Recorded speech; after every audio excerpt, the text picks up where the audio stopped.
The bells of history ring loudly when men speak of kings, wars, and empires, yet heaven often writes its greatest stories in silence. For 2,000 years, countless souls searched for signs while overlooking the quiet movements of grace within themselves. What if the gift you carry was never absent, only sleeping beneath fear, distraction, and ordinary living? The world calls it coincidence, but faith calls it preparation. Today's message is not about becoming someone new, it is about awakening to what was placed within you long before the world gave you a name. There is a strange habit in mankind. We search distant mountains for treasures that were buried beneath our own doorstep.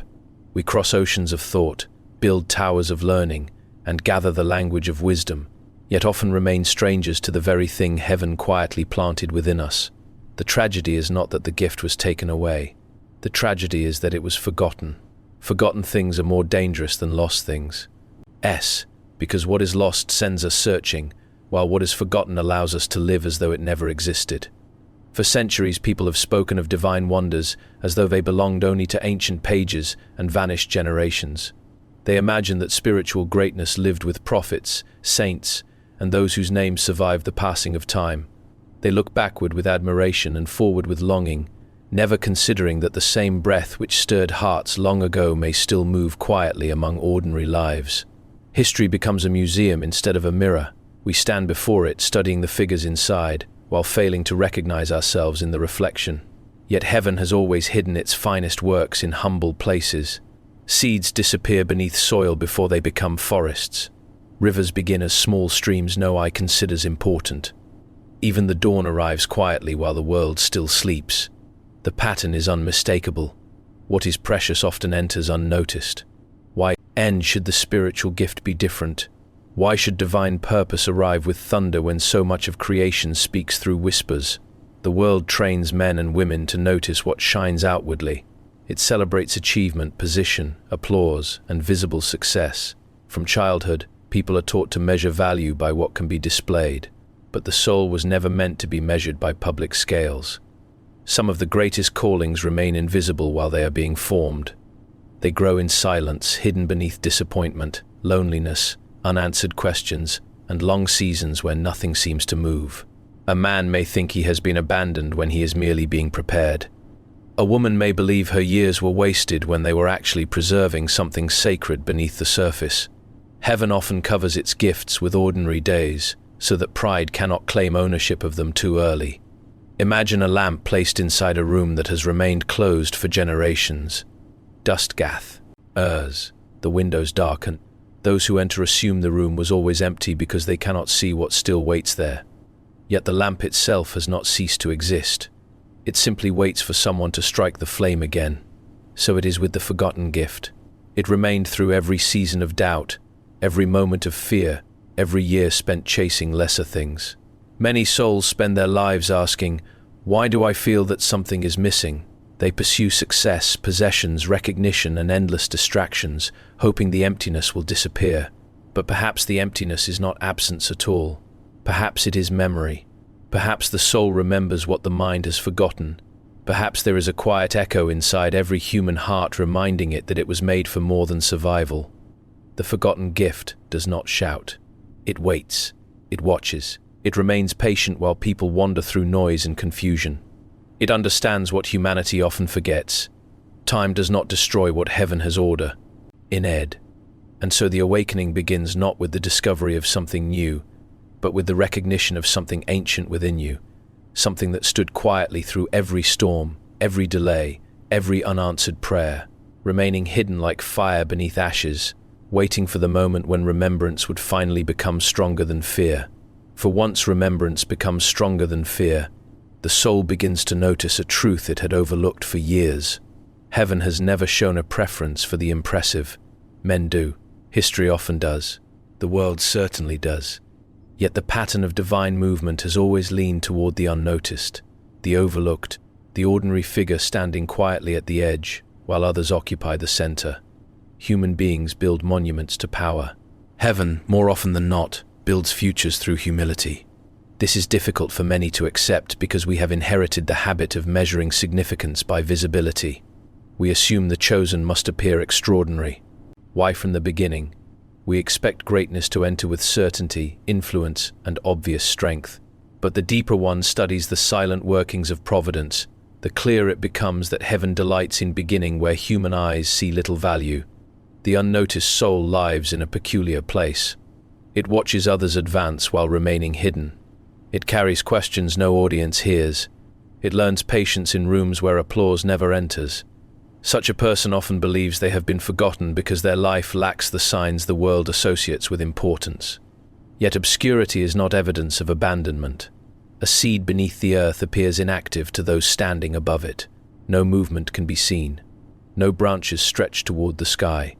Nothing seems worthy of attention, but beneath the soil an invisible labor is already taking place. Roots move before leaves appear. Strength forms before beauty becomes visible. The hidden season is not empty, it is essential. So it is with the soul heaven intends to awaken. The unnoticed person often carries unusual burdens. They feel things deeply. They sense meanings others dismiss. They are troubled by questions that seem too large for ordinary conversation. At times they even resist these inner stirrings because they appear inconvenient. It would be easier to live untouched, to move with the crowd, to silence the quiet call beneath everyday life. But some hearts are built differently. They cannot rest entirely within the ordinary because something within them keeps turning toward the unseen. Even when they try to ignore it, it returns. In moments of silence, during lonely nights, through unexpected thoughts and strange moments of clarity, the invitation appears again. Not loudly, not dramatically, simply and persistently. The world may call such people dreamers, misfits, wanderers, or overly sensitive souls. Yet perhaps their discomfort was never weakness. Perhaps it was evidence that they were listening to frequency. Ensize others had learned to silence. For 2,000 years and more, countless lives passed through history unnoticed by empires yet remembered by heaven. Their names vanished from records. Their works were hidden beneath time. Still they carried light. They became quiet vessels through which hope moved into dark places. The remarkable truth is this: heaven rarely asks, "Who is most powerful?" It asks, "Who is willing?" Willingness changes everything. A willing heart does not need fame. It does not require perfect understanding. It only needs openness. The smallest opening can become a doorway through which enormous things enter. This is why ordinary lives should never be underestimated. The person sitting alone with unanswered questions may be closer to awakening than the one surrounded by certainty. The individual who feels unseen may stand nearer to purpose than the celebrated figure everyone admires. Hiddenness often protects what visibility would prematurely expose. The are souls walking through quiet days right now, believing they are insignificant because no crowd confirms their value.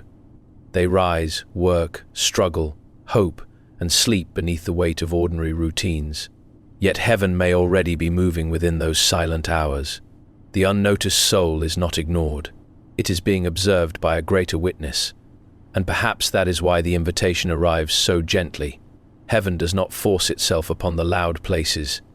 It often waits beside the quiet heart, the overlooked life, the person who feels least prepared, because hidden within that humility is space enough for something sacred to enter. For the gift was never seeking the strongest vessel. It was seeking the willing one, the soul patient enough to remain in silence until the whisper became impossible to ignore, until ordinary days themselves began to feel like preparations for something still approaching, something that had been drawing nearer even while it seemed delayed, something that had been drawing nearer even while it seemed delayed, because delay itself has always been one of heaven's most misunderstood languages. Men call it absence. The soul often calls it silence. Yet many times it is neither. It is preparation hidden beneath the appearance of waiting. There is a sorrow unique to those who feel called toward something greater. They carry an expectation they cannot fully explain. They sense movement before evidence appears. They live with the strange burden of believing that life contains more than what stands before their eyes. And yet year after year, the promise seems to remain beyond reach. In such moments, disappointment becomes a dangerous companion. It whispers that nothing is happening. It insists that the waiting means failure. It suggests that if the gift were real, it would have arrived already. And slowly, without noticing, many souls begin to measure divine timing by human impatience. But time has never troubled heaven the way it troubles mankind. The oak does not apologize for growing slowly. The stars do not hurry across the sky.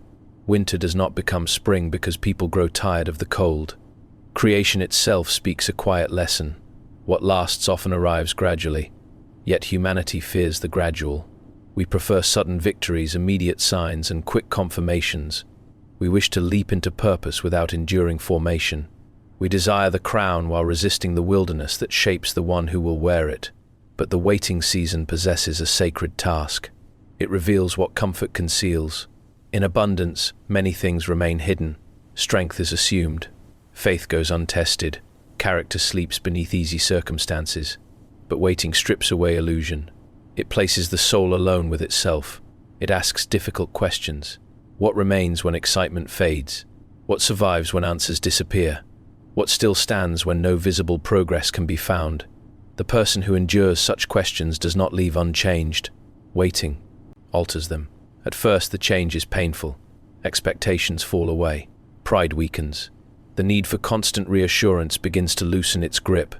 The soul slowly learns that purpose cannot rest upon emotion alone because emotions rise and fall like tides. Something steadier must be built. And this is where preparation quietly begins. The years that seemed empty start revealing hidden work. The closed doors taught discernment. The lonely seasons developed endurance. The disappointments removed false ambitions. Even the failures carried lessons that success would never have offered. What once appeared wasted becomes material. What once felt meaningless becomes foundation. The waiting room was a workshop all along. There are people who curse the years they spent unseen. They look backward with grief and say, "If only I had arrived sooner." Yet perhaps sooner would have destroyed what later was meant to protect. A vessel given great responsibility before gaining depth may break bend. Its own calling. A soul awakened too quickly may mistake excitement for wisdom. Preparation protects the gift from the person as much as it prepares the person for the gift. This is why delay often walks beside destiny, not to deny it, not to mock it, but to mature it. The unnoticed days, the repeated struggles, the prayers that seemed unanswered, the long roads without visible reward, all of them, were quietly shaping the inner architecture required for what was coming. The tragedy is that many leave too early. They abandon the field moments before the harvest. They interpret silence as rejection. They mistake stillness for emptiness. Yet beneath the surface, roots continue their hidden labor. The soul does not always feel its own growth. A tree does not hear itself becoming stronger. The dawn never announces the exact second night begins to surrender. Transformation often arrives silently. And perhaps that is why the waiting lasted as long as it did. Not because heaven delayed out of indifference, but because something within you required time enough to become capable of carrying what had been promised. For the gift was never meant to rest upon the person you were at the beginning. It was always moving toward the person being formed through the waiting, the quieter version of you forged in hidden places, where patience slowly became strength and silence itself started teaching lessons words could never hold, where patience slowly became strength and silence itself started teaching lessons words could never hold. For it is in those hidden chambers of waiting that another figure quietly appears, one that has stood at the threshold of every awakening since the beginning of human history. Fear. Not the loud fear that sends men running from danger, but the quieter kind. The fear that arrives when change becomes real. The fear that whispers just before a person steps beyond the familiar. The fear that does not attack the body, but the identity. This fear is subtle. It asks questions that seem reasonable. What if you are mistaken? What if nothing happens? What if you leave behind the life you know and discover there was never anything waiting? And because these questions wear the clothing of wisdom, many mistake them for truth. Yet fear has always excelled at disguises. It rarely announces itself openly. It often appears as caution, practicality, delay, or endless preparation. It convinces the soul that one more year is needed, one more sign, one more confirmation. The person continues waiting, not because heaven remains silent, but because fear has learned to speak with a familiar voice. There comes a moment in every awakening when the greatest obstacle is no longer the world outside. It is the world within. For years you may battle circumstances, disappointment, loneliness, uncertainty. But eventually another battle emerges. Who are you without the old story? This question unsettles many souls. People become. attached to their limitations because limitations are predictable. Pain, strange as it sounds, can become comfortable when carried long enough. The familiar burden begins to feel safer than the unknown freedom waiting beyond it. A prisoner who has lived many years in darkness may fear the sunlight when the door finally opens, not because the light is harmful, because it is unfamiliar. So it is with awakening.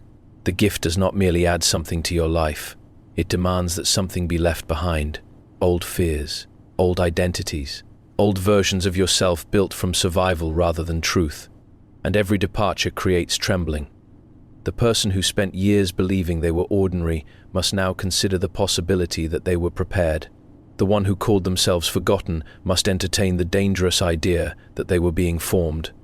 The soul that lived beneath small expectations must suddenly face the vastness of purpose. This is not easy. Expansion rarely feels comfortable. A seed breaks before it grows.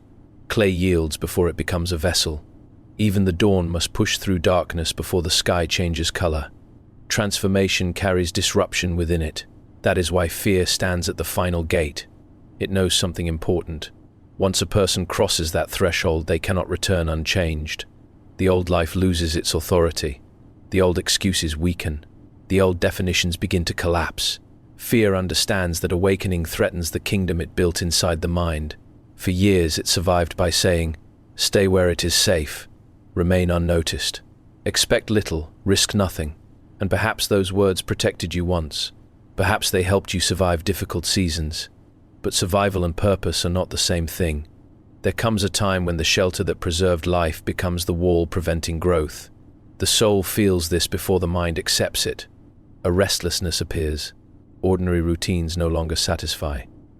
Ambitions lose their brightness. The heart begins looking toward horizons it once ignored. This is not confusion. It is movement, yet movement invites resistance. Fear rises strongest when the soul stands closest to change because it senses what lies beyond the threshold. It sees the person beginning to outgrow old boundaries. It notices the light returning to places once ruled by doubt. And so it makes one final attempt. It offers comfort in exchange for surrender. Remain small, it says. Remain hidden. Remain the version everyone already understands. But awakening asks for something greater. It asks whether you are willing to walk forward while uncertainty still exists, whether you can move before every answer arrives, whether faith can take one step while fear still speaks. For the gate was never locked. It only appeared closed because fear stood before it so long that many forgot it was merely a shadow. And shadows lose their power the moment someone turns toward the light that has been waiting beyond them all along, patient and unchanged. Calling the soul toward the next surrender, it must make calling the soul toward the next surrender it must make. Because every awakening eventually arrives at a truth that many wish to avoid. Desire alone is never enough. The world is full of people who long for purpose. They speak of destiny. They dream of transformation. They imagine the moment heaven opens, the gift descends, and life suddenly becomes clear. Yet longing by itself has never built anything lasting. A man may admire the sea and still never sail it. A woman may stand before a doorway for years and never step through. Wanting is not walking. And heaven has always responded differently to those two things. There is a quiet difference between admiration and obedience. Admiration watches from a distance. It praises truth, studies it, speaks of it, even feels moved by it. Obedience, however, enters the road. It accepts inconvenience. It could. Huss's movement when comfort pleads for stillness. Many souls remain at the edge of awakening because they love the idea of change more than the cost of it. For the gift does not awaken merely because it is desired. It awakens when the life begins to align with what the gift requires. This is where many become discouraged. They expected revelation. Instead, they found responsibility. They expected power. Instead, they encountered discipline. They expected certainty. Instead, they received instruction one step at a time. Heaven rarely unfolds the entire path at once. Not because it wishes to hide the destination, but because obedience grows through small acts. The great river begins with a single current. The towering cathedral rises from one stone placed upon another. Even light enters the world gradually at dawn. So it is with spiritual movement. The soul is invited into simple faithfulness before larger understanding arrives. A quiet decision, an act of courage, a moment of truth spoken when silence would have been easier, a refusal to return to old habits. These things appear small, yet heaven often measures differently than men. The world praises dramatic moments. Heaven watches daily choices. For years, some people pray for doors to open while continuing to live as though nothing has changed within them. They ask for purpose, yet cling to the patterns that kept them asleep. They seek awakening while protecting the very fears that silence it. The contradiction remains hidden until obedience enters. Obedience reveals what words cannot. It exposes whether the soul truly desires transformation or only enjoys imagining it. This is why the road narrows, not to exclude, to refine. Every step asks a quiet question. Will you continue when excitement fades? Will you remain faithful when no audience watches? Will you keep walking when results move slowly? The answers to these questions shape the vessel. For character is not formed in moment, of triumph. It is formed in repeated surrender, one decision after another, one unseen act after another, one quiet yes offered in places where nobody applauds. The strange beauty of obedience is that it often feels ordinary while changing everything. The person rises earlier to seek silence. They choose integrity where compromise once lived. They speak with kindness where bitterness would have been easier. They release what once controlled them. Nothing dramatic appears to happen. Yet inwardly, foundations shift. The gift begins finding room. Space opens where clutter once remained. The soul grows lighter. Vision becomes clearer. Not because heaven suddenly arrived, but because obedience removed what blocked the view. And perhaps this is the mystery hidden beneath all great awakenings. The gift was never waiting for perfection. It was waiting for agreement. A life willing to move. A heart willing to yield. A soul prepared to say yes before understanding every detail. For purpose does not descend upon passive lives like rain upon stone. It seeks cooperation. It looks for hands willing to build, feet willing to walk, hearts willing to remain steady when the road grows difficult, because the next movement was never meant to happen through desire alone, but through the quiet strength of obedience that keeps walking long after emotion has fallen silent, and only faith remains to lead the way. Only faith remains to lead the way, and it is here that the soul begins to notice something astonishing. What feels new has happened before, not in the exact form, not with the same names or faces, but in spirit. History is not merely a record of events. It is a pattern of awakenings.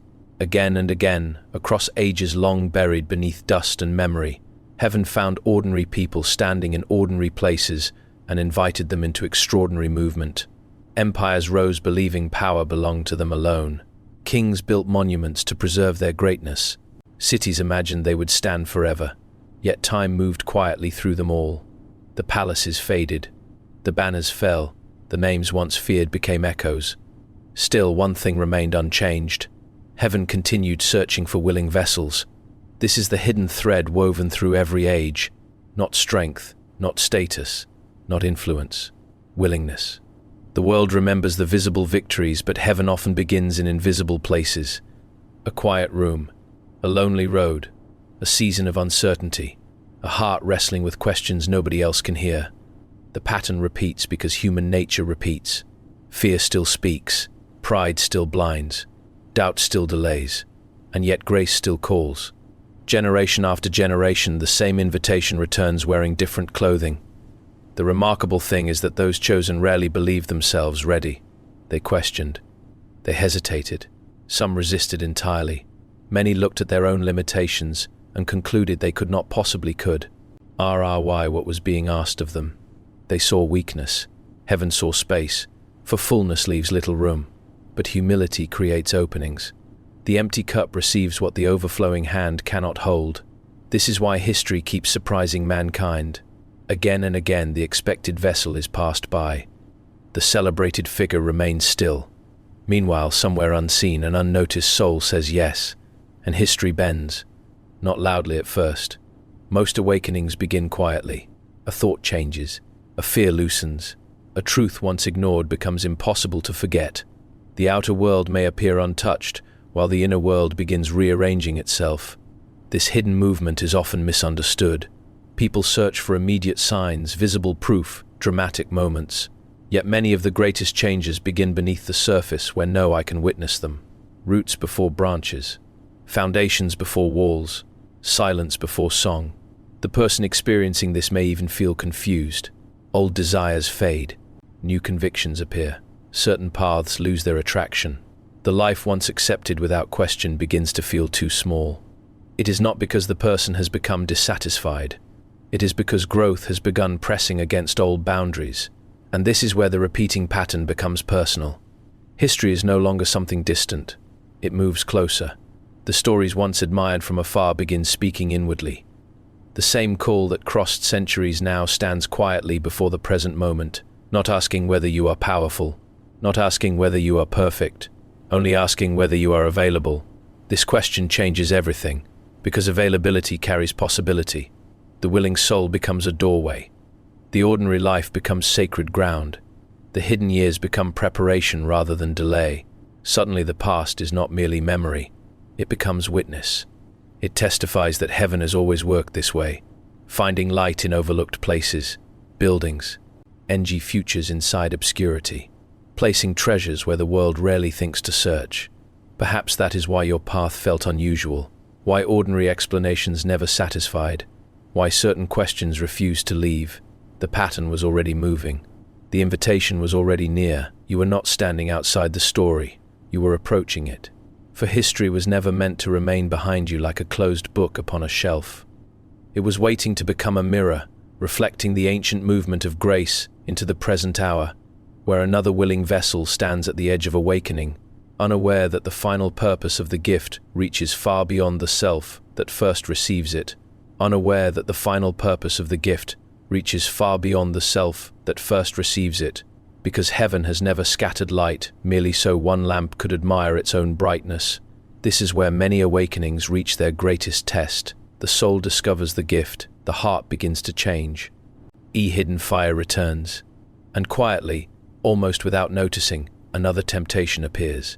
To keep it, to protect it, to make the awakening about personal elevation rather than shared transformation. Yet no river exists for itself. No tree eats its own fruit. No dawn rises for a single window. Creation itself teaches the lesson repeatedly. What receives life is meant to become life for others. The gift follows the same law. Its highest purpose was never admiration. It was transmission. The world often teaches people to gather recognition, gather influence, gather proof of importance, but heaven moves differently. It gives so that giving may continue. It fills so that overflow becomes possible. The awakened soul eventually learns this truth.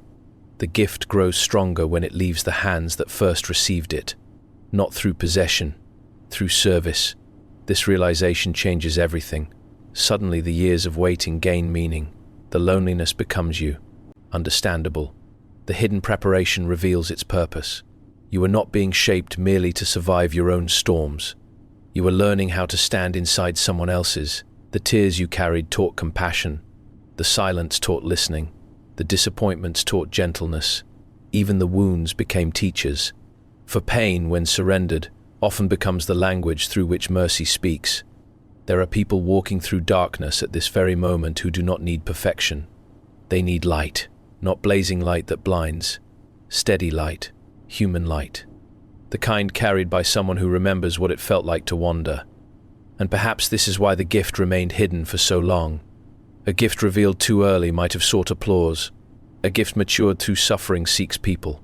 The difference is immense. One desires attention, the other offers hope. The awakened soul stops asking, "How high can I rise?" It begins asking, "Who can I help rise with me?" His is the turning point. Purpose leaves the mirror and enters the world. The person who once searched desperately for meaning becomes a shelter for others searching the same thing. The one who once begged for direction becomes a signpost. The life that felt broken becomes evidence that restoration is possible. Nothing is wasted now. The old fears remain as memories but no longer rulers. The waiting seasons become testimony. The hidden years become wisdom. Even the unfinished parts gain value because they remind the soul to remain humble. For awakening is not arrival, it is responsibility, not a throne, a trust, not the end of the journey, the beginning of service. The world may still misunderstand. Some will call it coincidence, others will dismiss it entirely. That changes nothing. Light does not argue with darkness, it simply shines. And somewhere, unseen by you, another soul may already be watching. Someone tired, someone forgotten, someone standing where you once stood. They may never know your full story. They may never understand the battles you fought in silence. Yet a single word, a single act of courage, a single moment of kindness may become the opening through which their own awakening begins. This is how heaven moves across generations. Quietly, person to person, heart to heart. Not through noise alone, but through lives willing to carry what they have received. And now the circle closes. The forgotten gift was remembered. The unnoticed soul was called. The waiting became preparation. Fear lost its throne. Obedience opened the path. History became a mirror. And the purpose hidden within it all finally revealed itself. You were never meant to awaken only for yourself. You were meant to become a living reminder that light still enters the world through ordinary people, that grace still searches hidden places, and that the fire once buried beneath centuries can still rise again inside a willing heart, moving outward until it touches lives the original vessel may never even see. Yet heaven remembers every one of them in silence as the story continues beyond the one who first said yes.